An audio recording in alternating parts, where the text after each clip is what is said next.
Hello and welcome to another episode of On the Floor with Wayne and Rob. I'm Wayne Highlander, National Sales Manager for Bona US. And I'm Rob Johnson from Bona Training. How we doing, Rob? Really good, bud. How you doing today? I'm doing fantastic. Did you get that picture I sent you? Which one? The one in my bathroom? Of all the color swatches? Yes.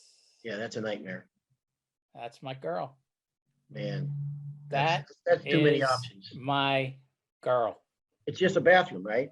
It's a small bathroom too. I mean, it's small. Yeah, there's like 37 different color samples. There's 30 to be exact, 30 samples.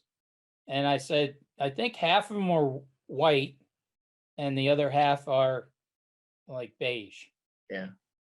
So I walked into that. Now I know I have mentioned on the show before that I had 8 swatches on the wall one time in the bedroom. Yeah, I and they remember. were there for almost a year. And every once in a while, I'd see Pauline, just standing in the room staring at it in the morning, in the afternoon, at night, just so she could see where the colors are going to go. And then the other day, I walked into the bathroom and I said, "Oh, here we go. We'll be painting in 10 months. 10 months." I go, set your watch to this one. Mm-hmm. So I just had to send you the pictures just so you cracked me up when I saw it. You believe me that this is just part of my life. Mm. As a matter of fact, she has so many swatches on the wall. It's taken up a good chunk of the wall. I would think, just 12 more swatches. 30 more and cover the whole place. Yeah, you're done. And we'll have to paint. All right, we got a lot to touch on today, so we'll kind of go quick. We are going to talk about myths in the hardwood flooring industry. A lot of these are things that during the course of our career we thought was a thing. We realized or found out that not so much. When you're got it in your mind that it's a certain way. Do you remember Nirvana? Smells Like Teen Spirit. Nevermind, of the Nevermind album, which, by the way, that album changed the course of music in a heartbeat, on a dime. It took away every hair band's mojo and left them in the dust. In fact, it probably killed hair bands. That grunge music that started, it made them. It absolutely did. Yeah, it made those hair bands seem silly, right? They all just started pumping out their greatest hits albums. It's over. We're not doing anything new. Yeah. So we'll do a greatest hits and maybe a Christmas album. Yeah. But when that song first came out and the song starts up and that heavy guitar and everything, and here we are now, entertain us. I thought was, here we are now in containers. For the longest time, I thought that was the lyrics. So sometimes you get stuff in your head that you think is a certain way and not so much. So maybe we'll Blinded by the Light. What? Blinded by the Light. The song Blinded by the Light. Yeah. Do you know what the words are to that? No. Blinded by the light. ELO. Revved up like a deuce. Wander in the night. It's revved up like a deuce, not what everybody thought it was. I'll be darned. Yeah, exactly. Yeah, it blurred the lines a little bit there too. That's right. Yeah. Right, because everybody heard that song the first time. Go, oh my God, what'd they just say? You can't say that. Revved up like a deuce. You know what's? This is a new one. This is a first. You and I both sang on the show. That's right. Both of us sang today. Do you remember Led Zeppelin's Stairway to Heaven? I thought was, there's a wino down the road. Maybe last time I sing. And their lyrics are really as I wind on down the road. But everybody, it sounds like there's a wino down the road. There's a wino. I knew it was. Probably 15 years I thought that was the lyrics. So anyhow. So sometimes everything what you think That is, was pretty good Led Zeppelin. You can really get that high. That's yeah, that's tough. yeah, to sing falsetto like that. I try Falsetto. to coach people Mhm. at karaoke night, Yeah, helping them pick out their songs. And on a song like that, I say, you really got to be able to hit that high note, man. yeah. It's like stay away from anything David Lee Roth does. You can't, Well, you can't do David Lee Roth. okay. There are certain people you cannot cover. Exactly. Yeah. And I'll Yes. tell you another one. Nobody can cover George Jones. Nobody. Nobody can cover George Jones. That's just the way it is. And you're right about David Lee Roth. Another one. I don't know how you follow that. But real quick before we get on to our subject, I'm listening to a band right now I freaking love, man. And the band is called Midland. M is in Mary, Midland. It's a country band, but it's kind of a throwback. And they got a new album called On the Rocks. There's not a bad song on the album. I think it's the best album to come out in a long time in country music. And I don't like today's country music very What's much the at name all. of it? Midland? Yeah, Midland, and the album is called On the Rocks. On the And Rocks. I can't get past it, man. Every time I get on the car, I listen to it. Is So it anyhow, old crazy. school? It is kind of like a mixture of both. But it's not that bro country music or that, whatever they're doing with country music now that crap that's on the air for the most part. Boy, I It's don't want to sound like an old geezer, but when I switch a station because I think, what is it doing on the pop station? Mhm, But I'm on the country station. yeah. It was I remember, God rest his soul, good old Charlie Daniels. Man, he did not like that. He did not like that kind of country music where you can't tell if it's country music or not. Well, country music finally got what they've been wanting since probably Hank Williams picked up a guitar. Country music has been struggling to find a younger audience from 50 years ago because old people don't buy albums. They don't go to concerts. They don't buy t-shirts. So they've been trying to get a younger audience, younger audience. And with What's Her Name came out, I mean, that the crossover, What's Her Name, that album Red or whatever was it, Oh, the girl. the girl, what's always writing about ex-boyfriends. Yeah. Oh, Right now, Taylor Swift. Taylor Swift, yeah. Taylor Okay. Swift. Yeah. Oh yeah. And her early stuff was very country. Yeah, and she's completely switched. Right. All right.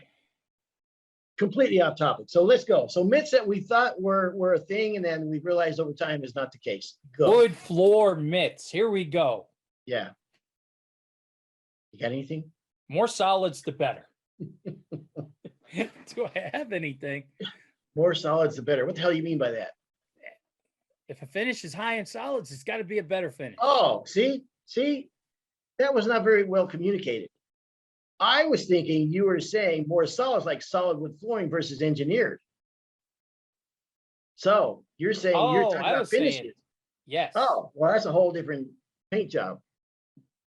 Okay, the more solids, the better. Explain yourself, please. It's not how many solids are in a finish. It's the quality of the solids. Thank you for saying that. It's the quality of the resins. It's the quality of the solids. A satin finish is going to have more solids than a gloss finish because satin has flattening agents in it that do nothing for strength, but it's a solid. So that's part of the makeup. So do not get in that whole deal of the higher the solid content, the better the finish. Not true. Because solid what? Solid bird feathers? You know what I mean? Yeah, solid, exactly. You could throw anything in there. Right. That has bugged me for the longest time. I'm glad you said that because it is so misleading that it's bugged me more than I can tell you. So I'm glad to hear you say that. That is absolutely a fact. It is the quality of the resins in the solids versus the amount. Because, I mean, otherwise, whatever, we put any solids in there. Just put more and, you won. So exactly. It's a ridiculous concept. So thanks. And I mean, and that is why the entire world has been chasing traffic and traffic HD. Yep. It's not the solid content, it's the quality of the solids and the resins that we use, the Yeah. polymers, all of that. That's what matters. Also hardness, by the way. Do you have that down on your list? People No. think it's the harder the finish, the better. Absolutely not the case too. I can tell you a manufacturer, oh gosh, back in the, I was going to say 20s, back in the 80s, came out with a product that said the hardest finish. It was rough. It was hard as could be, extremely hard finish, and failed because it didn't have all the other properties that you need in the finish. There's a lot of ways you measure finish, like maybe 10 different metrics of how you determine what makes up the finish. That being one of them. And but there's many other products that are extremely important. So that is also one that is just not, you can't say, well, it's harder. It's not what people think it is. Yeah, because something I learned, an old timer, the guy, Mike Sundell, I'll say his name. Hopefully Mike is listening to the show. Just one of the best guys I ever met in my life in the industry. And he was one of my dad's first salesmen. So I met him when we were still doing bowling alleys. And like I said, he invented the T-bar, taught me how to pull the T-bar. And he was talking to me. He said, what I want you to do, I want you to go home, take a piece of cellophane, put some polyurethane on one side and some water base on the other, and let the two films dry. He said, then I want you to take the polyurethane and try to pull it, okay, stretch it, and then do the water base. And this is the whole key to water base. When you stretch the water base, you could stretch it to 10, 12, 15, whatever, and it would go back, okay? It will go back. Polyurethane, like you said, hardness. Yeah. Hardness equals brittle. Boom. It just snaps. Doesn't stretch, doesn't do anything. Yep. So yeah, you're right. Hard. Just because the finish is super hard, does not mean that it's going to have good wear capabilities. Not the answer. Yep. All right. You know what? You were so good. Go again. No need to abrade. I'm sorry. Boy, did I screw that one up. Hello. Need to abrade all coats. Yeah. And I really thought that I wasn't even going to use this one, but I had a crew come in last week. And I'm going to tell you what they said, and I'm going to talk a little bit about this crew. I'm going to jump off track here because it was like a day at the UN with that crew. When I was talking to them about hot coating finishes, right? How you can't hot coat oil and you can hot coat the water, the 48-hour hot coat window. Well, this guy is like, what are you talking about? So I really started to talk to the crew about it. Now the owner had stepped outside. He had to make a call or something. And two of his workers are screaming to him, get in here. You got to hear this. I was the same guy. I mean, I used water base for years and years until literally one day I was just sitting in the truck having lunch with Pete, and I started to read the can, and it said no need to abrade as long as you're under 8 hours. And I was like, what? Read that. I said to Pete, I go, read this. Is this right? What? Yeah. I said to him, what do you think that means? Yeah. Surely it doesn't mean we don't have to buff it. Because you have to buff in between coats, whether it's oil, water, or anything. Well, they finally ran out, pulled the owner in, and this guy, they didn't realize that. They had, and it was one of those crews that he learned it from his uncle. This is the way his uncle did it, so this is the way they did it. But this crew also works on some big jobs, 3,000-4,000 feet. They're buffing in between every coat, cleaning, buffing and everything. Well, they were just blown away. So even though I always thought, oh, that's an old myth and everybody knows it. No, that's kind of why I threw it up there. Think about the labor savings, man. If you ask me, What I hated to do the worst in this industry, if I could take away one thing that we have to do, it'd be vacuuming. I mean, you vacuum and vacuum and vacuum and vacuum. So you have to braid the floor and to cut out that step because you're getting a chemical bond is huge, man. Good. All right. Hey, this crew I had, I'm going to give a shout out to the guys from Above and Beyond Floors, Trenton, New Jersey. There are a couple guys that came from Poland. One guy came from Kazakhstan. Another guy came from Mexico. So like I said, it was like working in the UN. I mean, I've said it before, nobody should have as much fun at school as we did at that school. I mean, just laughing the whole time. So we're almost done. We're probably halfway through the second day. And the owner says to me, Rob, what are you, beer or whiskey man? I said, I really don't drink. I go, once in a while, I'll have a Zambuca on the rocks. That's, He's like, Zambuca, what's that? It's kind of, I don't know. It's like a liqueur, like a licorice type taste. I said, I like it. Boom, the guy disappears. He comes back about 2 hours later. Alfredo was helping. Jeff Alfredo, he was also, it was his crew, right? It's his guys. They brought Jeff gift wrap, bottle of whiskey. Wow. They bought me gift wrap, bottle of Zambuca, but it was wrapped too. Mhm. And then you get a nice gift. I liked it. It was nice. Anybody come to the schools, I love gifts. You want to keep giving me gifts? I'll take a gift anytime. Great.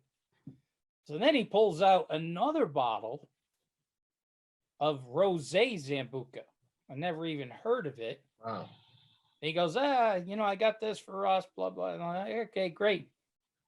Next thing you know, he pulls out a bunch of plastic shot glasses in the middle of the school. Oh, no. He starts pouring shots for everybody. So I was like, all right. And so then I thought, so I'm like, we really can't do that. And he goes, please. He goes, in Poland, this is how we show respect to our teachers. And he goes, this is how we do it in Poland. So, this, I said, okay, what is, one shot's not going to kill anybody. Mhm. We all have a shot and we get back to work. And I'm thinking, don't run heavy machinery. Mhm. Oh, the next thing you know, he comes walking around with another round shot. I'm like, oh, all right, wait a minute. Really, this will be the end. They wanted to finish the bottle. So I was like, all right, we just got to turn the machines off and we'll finish the rest of the day doing PowerPoint and testing and things like that. How about that? Okay. The craziest class I had ever seen. They had never pulled a T-bar. Okay. When I was showing them how to pull a T-bar, you want to talk about guys like a duck to water? I was like, Okay. I'm almost calling them liars. There's no way you've never pulled a T-bar. Wow. Or, whether the alcohol made me a better Right. instructor, maybe that was it. Right. Yeah. Mhm. But like I said, it was like a shot out of the UN. Funniest bunch of guys, hearing all the, the other thing about this job, my job, is I do train a lot of guys from all over the world, Mhm. and man, when you start, and I don't want to get political here, but when you start hearing what really goes on in socialist countries, Russia, Cuba, Poland, Kazakhstan, Ukraine, wow, people really need to hear these stories because it's just incredible what those people go through and what they go through to get here, to get away from that mayhem. We're watching a movie right now. My wife and I, it takes place in a different country, and holy smokes! I told you, I said everybody should have to watch this movie that ever complains about what we have here. So, all right, we got a bunch more to get through. So go ahead. I like your list here, man. So why don't you just keep going? This was one my grandfather used to say, Robbie, the worse it stinks, the better it is. Yeah. Talking about finish. And it was that same day. I remember the guy Looked like he was pouring milk out on the lanes, and it was water-based finish, had no smell at all. And I'm thinking, Yeah. it's got to be the worst finish in the world. Yep. Yep. We all Turns thought that. out it was the best. Yep. Finishes, what do you call it? Wood filler. You know, that was the whole thing. I mean, it had to stink. It had to have all them chemicals in it to be effective. Oh, all right, good stuff. Well, hell, keep going. I like your list. Deeper the scratch is best for intercoat abrasion. Now, I guess this has got to be one for real old timers like you and I. Mhm. Remember, we used to do intercoat abrasion with a used 80 grit Oh screen, yeah, yep, right? yep. And the gouges that we were putting in those floors to Yeah. get another coat on there. Gosh. And what I found out, and you know, everybody knows I work for Basic Coatings and I work for Bona. And when you hear the same thing, I think, when I hear the same exact thing from both labs, you're like, all right, this has got to be the, you know, the real one. And both labs said the same thing, that it's not the depth of the scratch, it's actually how many scratches you're going to put in. The more scratches you get in that floor, the better your adhesion. So, Yeah. you know, a maroon pad is going to give you, you know, it's a 320 grit, so you're going to get that many more scratches than you would if you're using a used 120 screen or whatever. Yeah. And it's not the depth of the scratch that holds the finish, it's the number of scratches. Yep. It's funny. You as soon as you said that, it brought back memories of you know, having my box of used screens and kind of filling them. Say, well, yeah, well, how used is this? Is this used enough? Or not having a new one and going out into the garage and burning it on the concrete to get some of that aggressiveness off like a 150 screen, so I could trust it. And then we'd start in the back of the house, scared to death that it was going to leave, you know, any scratches in the floor. So man, I don't miss those days. All That's right. what I love about the maroon pads and our diamonds. Yep. Man, water-based finish, take 2 of those 240 diamonds, put it on a double stack maroon pad, and you will just have, it barely removes any depth of finish. Yep. Bum and I did that gym a couple years ago. That was the exact system we used. The maroon pads with the diamonds on top, you know, diamonds underneath. Mhm. We laid down a coat of 350, and we came back in the next day. And the custodian goes, "No, it's not dry. It's still not dry." Mhm. And I looked at Bum and I go, if this isn't dry, we are in so much trouble, because I think we had laid the coat around 3 o'clock. So, but when you looked at that floor, it looked like we had just laid the coat. It looked that wet. Nice. And Nice. it was dry as a Just- bone, because the guy Yeah. lost his breath when I took a step out on the floor. Yeah. I go, "No, she's dry." And he's like, "No way." I go, "Yep, dry as a bone." Walked right out on it. Wow. So, I mean, compared to the old days when we were, Yeah. like you said, when you were dulling up 150 screens, so it wouldn't, it's amazing what we Yeah. can do now. Oh man, I mean, you look at the advances in the industry. That surely is one of the most notable ones. The intercoat abrasion systems out there. Yeah. So, and the diamonds, game changer. Oh, Yeah. Yeah. All right. What else you got? 2-part epoxy is the best for repairs and molding. I really that. threw this one in for you. Explain that one though. Well, you're the 2-part national epoxy. adhesives manager. I thought you'd have a blast with this one. Well, Where a 2-part epoxy is best for if repairs. the moves, if anything moves, the epoxy shatters and we have no bond.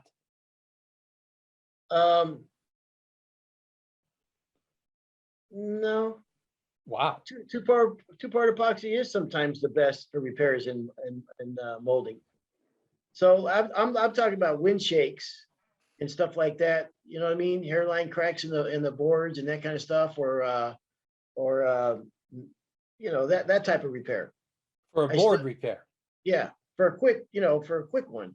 Okay. Yeah, so I still like, I think there's a place for them. And I always have a, epoxy kit in my van for doing repairs for just that, for like a wind shake or something. Okay. So I think what I should have said on this was when I said repairs, I meant patching. Okay, okay. Hey, listen, no need to be embarrassed. So we'll go on to the next one. No, I see what you're saying. Yeah, for repairs, absolutely. Especially you want that floor to have the elongation properties of adhesive, right? You don't want them so tight that they won't move and give it all. You got to have Right. some of that elongation. So yeah, in that regard, I agree. So that's what I meant by that. Okay. Patching. You're not going Yeah. to use, well, the old days we used epoxy to patch everything. Yeah. Now Bad that's the idea. last thing you want to do. Yep. All Yeah, right. you and I need to have better production meetings, I think. Or at least a production meeting.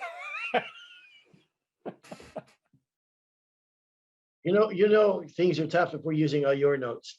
But go ahead. Go on to the next one. Low cost tools, bits, blades, save money. I have to say, I never did think that way. That was never a myth that I thought. Oh, I always that was so me. really, I'm the opposite to a fault. I think here's what it stems from. My son, and sometimes I still fall into that trap, And my kid says to me, Dad, if I see one more Diablo drill bit or Diablo saw blade, I'm gonna bang you in the head with it. You got to Yeah, stop.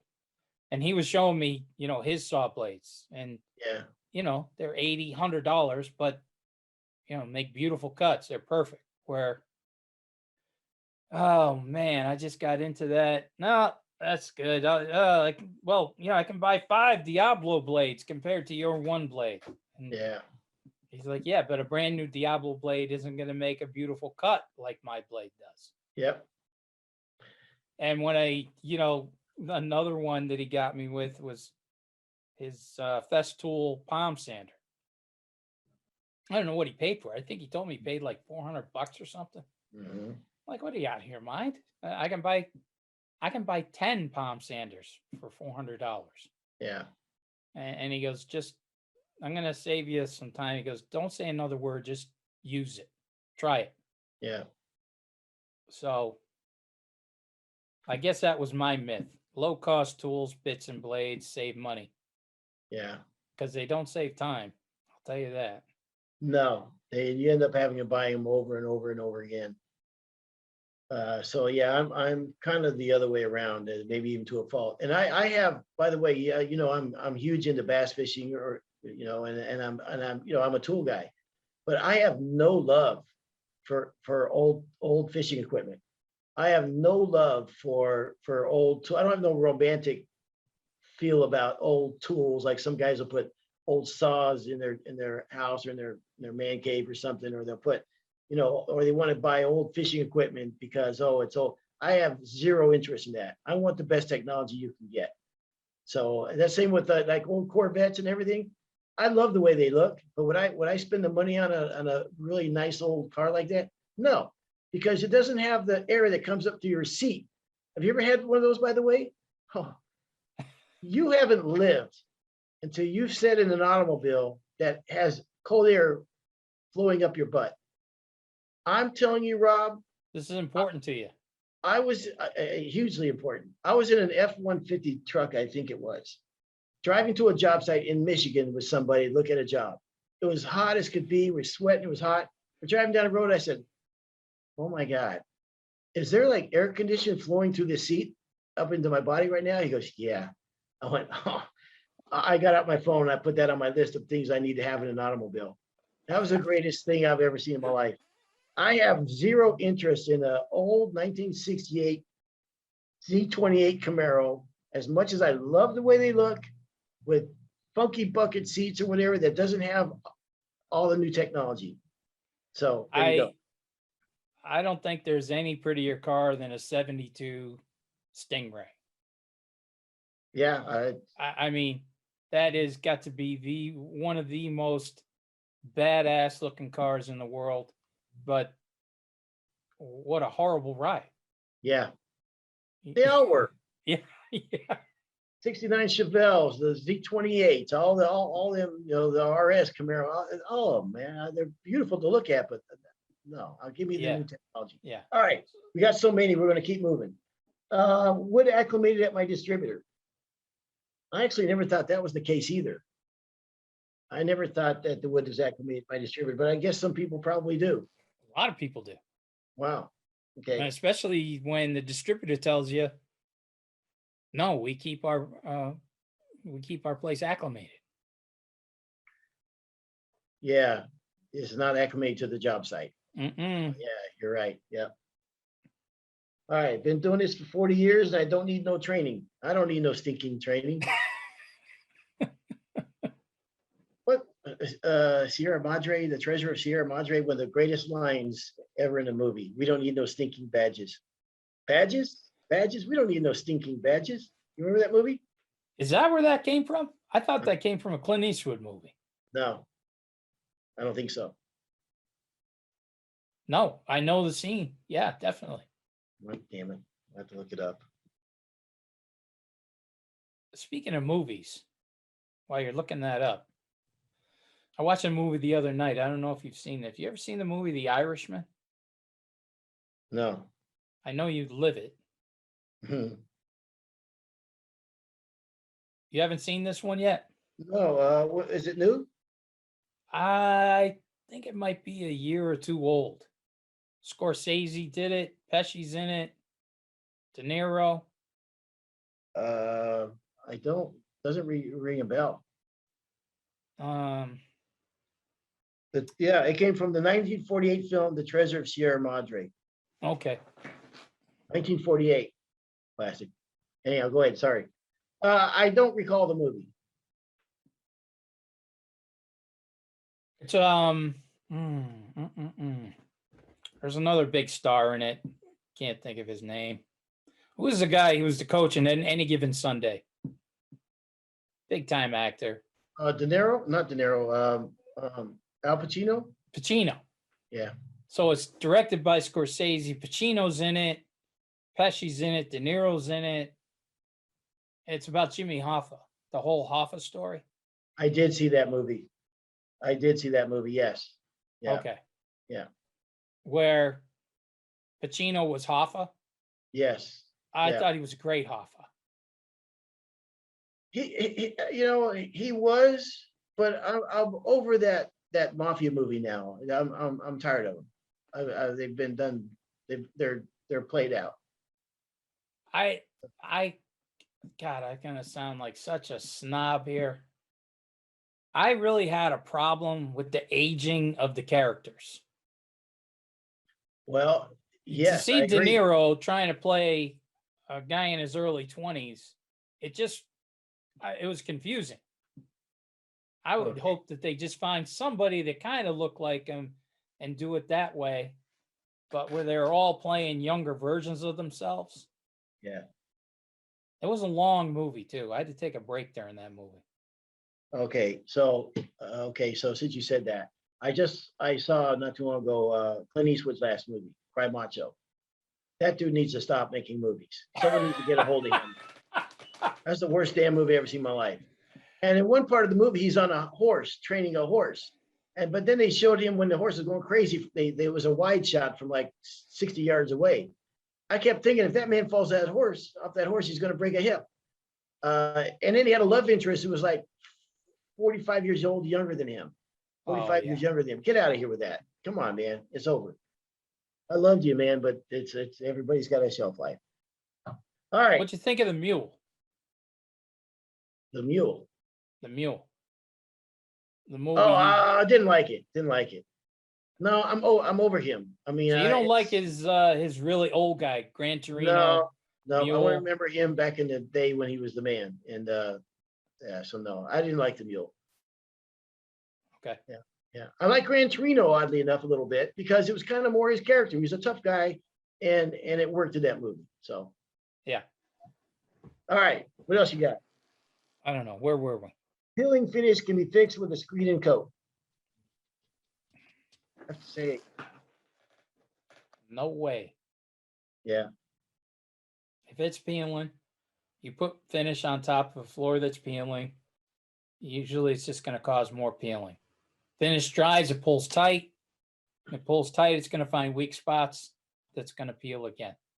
yeah. It's You got a peeling floor, a screening coat isn't going to fix it. You got a sander. like putting a house on a bad foundation. It just doesn't work. Exactly. Exactly. Buffer runs any direction. It's spinning circular. Yeah, we know we got to clock the buffers. And it's amazing how many guys come to the school. I guess it's because I'm in training and I've been in training for a long time. So, a lot of this stuff just seems like second nature. But there's a lot of people out there, a lot of guys come to the schools like, come on, doesn't really matter, does it?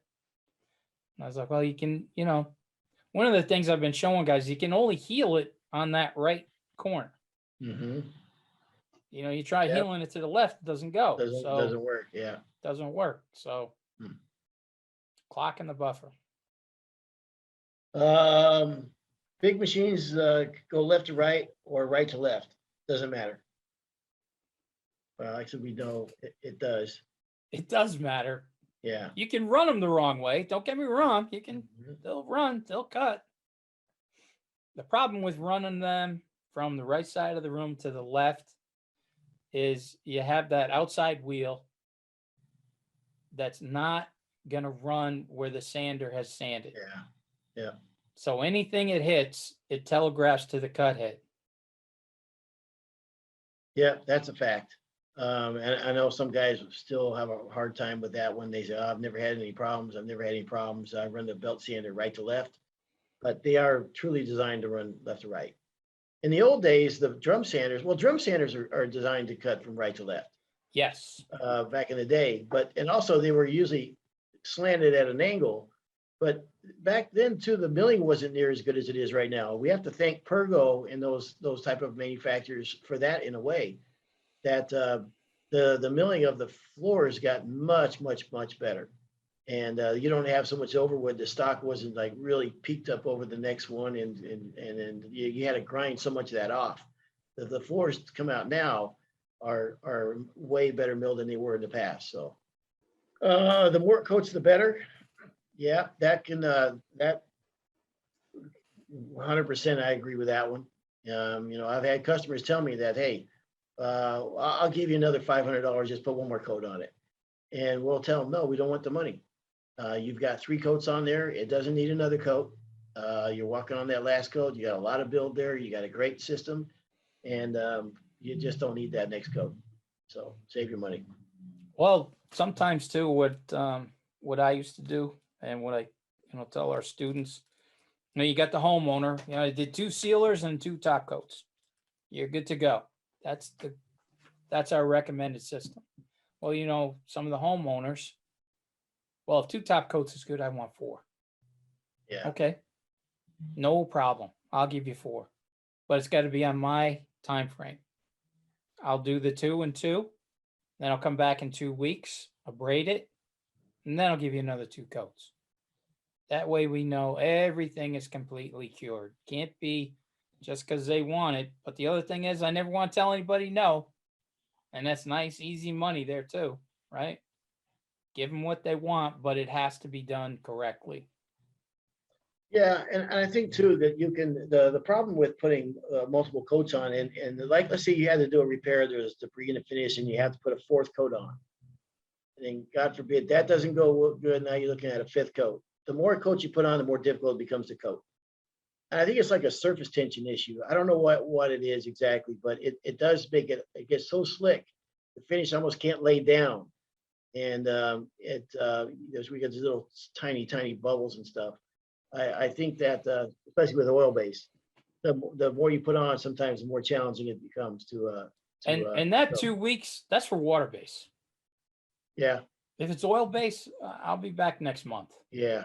Yeah. You want to make sure that everything is cured out completely and correctly before you start laying multiple coats on there. Because, that's what we know. That's why we recommend our system two and Well, two. We know everything's going to cure out mhm. correctly. There's something also to be said for if you really knock that floor out of the park, like it's a 10 on a 10 scale, I really don't want to put that next coat on. You know what I mean? If we said we're going to put 3 coats on, we put 3 coats on, we knocked it out of the park. Let's take the win. You know what I mean? And not tempt fate and put that 4th coat on, and all of a sudden you've got a job site first thing going on. Right.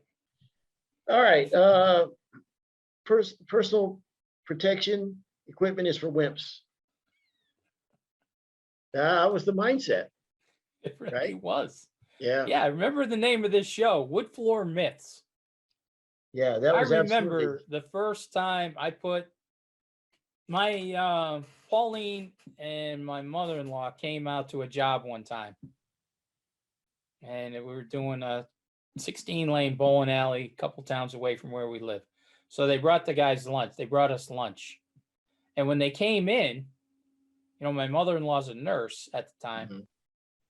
and she could not believe the noise of the machines. I mean, she was just blown away. She could hear it out in the parking lot, but when she opened the doors to come in, so Yeah. she said to Pauline, she goes, "You better get him some type of hearing protection. He's going to be deaf by the time he's 40."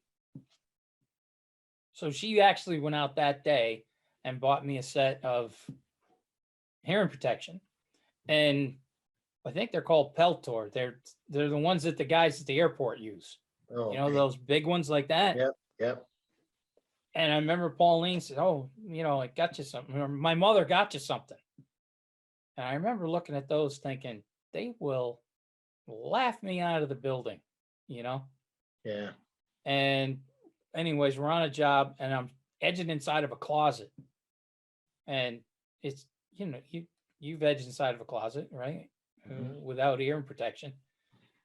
So I was like, this is crap. I'm going to go get those earmuffs. I know I got them out in the truck. I put those earmuffs on and I was like, you got to be kidding me. I mean, but man, oh man, the crap that I heard from every guy in that crew. Yeah. And I was taking them off like, no, you got to try these things. This is Mhm. unbelievable. This is going to change your life. And they're, Yeah. Absolutely never. No way.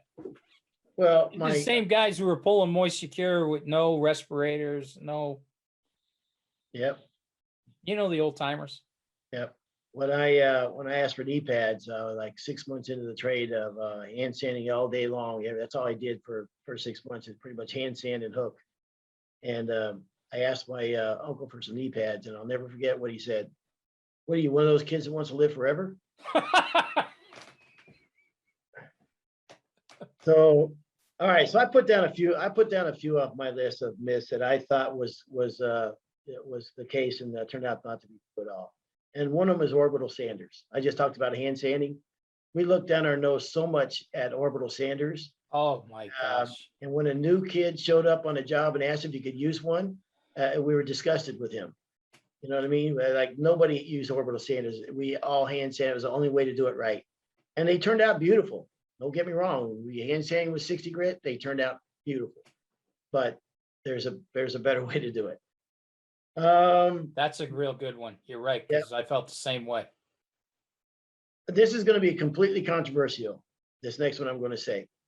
It's a myth. It's a myth. And some people believe this today, and I'm going to say something that the people are going to go, "Oh, he's out of his mind," or "He's a hack," or whatever. You do not have to remove shoe molding on a sand job. Now, is it smart to, or whatever, because you can charge money for the shoe molding, or because you don't, the shoe molding's beat up, you want to put down new shoe molding? Okay, I get it. But I can promise you, I do not need to remove shoe molding to sand the floor properly. And I'm not talking about leaving digs in the corner or leaving little halos or any of that kind of stuff. There should not be any of that. There should be zero of that. But you can absolutely. We did a lot of historical work where we didn't want to, or couldn't take off shoe molding, and you could get that edger right up on it without touching it. It doesn't count if you touch it. You can't touch it. And then sometimes you don't even need to use a scraper. You can, if you've got a good eye and whatever, you can get right up on there without kissing the molding, or you got to hook it and use the scraper to finish off the end of it. And So the myth would be that you have to remove it every you time. have to remove shoe molding. Yeah. No, I wish Pete was on the show. Mhm. Pete and I hardly ever remove shoe molding. Hardly ever. It was just too much of a pain. Yeah. To do it, to get it back on there, put new on, whatever. It was just way too much of it. No, we got to the point where we could get right up to the molding without destroying it, without really doing anything to it. Yeah. There are people that are adamant that you have to remove the shoe molding. I'm not saying they're wrong, but I'm saying I'm right. Okay, so the other one is you can't raise your prices. And that one is we talk about this so much, I don't want to beat this to death, but I absolutely thought that there was a ceiling. And I thought that ceiling was here. And it is way farther up than I ever thought possible. And you could raise, and we're seeing it with guys today that are actually making seriously good money because they don't have that limitation in their mind of where they need to be because someone is at this price. So now it is more relevant today than ever in our history. Inflation has gone up higher now than it ever has. I mean, you've got to raise your prices. The material's gone up, whatever, and the labor, and there's a lot of work out there. You've got to raise your prices. Everything has gone up. Labor, yeah, gas, material, everything, travel, everything has gone up. So you have to raise your prices just to survive. Don't get stuck thinking I got to be a nice guy. Be a nice guy to yourself and raise your prices. You have to raise your price. Now, again, Rob and I are not accountants. Rob and I don't know your business model or whatever, but we're not psychiatrists. Yeah, we're not. Yeah, there's a lot of things. We're not doctors.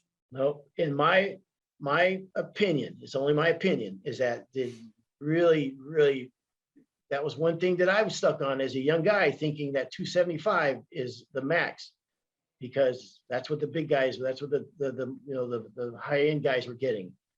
Even then, I'm sure it was way further on than we thought it was. So that's one of them. Almost every training I do, somebody will whisper in my ear, you can't get more than 250 at this time. Yeah. Every single, and there's always a guy in the back who's charging 7. Always. Yeah. And laughing. Always. There's a little bit of a BS factor. I will, let's be honest. I mean, there are some times when, or there's regionally, there's like, I'm doing $8 a foot, but the guy's living in Beverly Hills versus a guy making $4 a foot in Mississippi. It might be the same thing. You know what I mean? So there is that to account for, but in your area, it's all relative. I got 2 more. One is CNC medallions. I thought that would be more of a thing by now. Remember when they first came out, the CNC, the router, the medallions that you could buy, all the border work and stuff. Great company. The Oshkosh medallion was the greatest medallion of all time. It came with everything you needed. Yeah, the bit inside, the template and everything. The bits, everything. I thought that was like, wow, this is the direction of the industry. There's going to be a lot of these. It's going to be very common to do these. And it really still is a small part of the industry. That really died quick. It did, and they look dated a little bit when you see them floors right now. So, and here's the thing too. Do you remember? Did you have? Because Tom Piotr got me a set that I used to keep in a big tube, and they were like a vinyl version of the medallion, so you could, during an estimate, take it out and throw it on the floor and go, look, I can give you this. Yeah. Put that out on the floor. And once I started doing that, I thought, oh, I'm going to sell a medallion with every job. Yeah. And Here's the thing too, is with these laser cut products. Um, they're so perfect that there's something to be said for a hand cut floor, even if it is not as perfect as a perfect CNC router. And it's like if you see a horror movie back in the 30s or 40s or whatever, where it was black and white, it was grainy, there was no phenomenal special effects, but they just worked. You know what I mean? They got into they're really really scary or whatever. Versus today, like with CGI and all the special effects and how they can make anything now, but it doesn't have the same feel. And I think there's something to be said about hand cut floors, even if they're not as fancy as some of the CNC cut medallions. But anyhow, I thought medallions would be a real bigger thing than they are.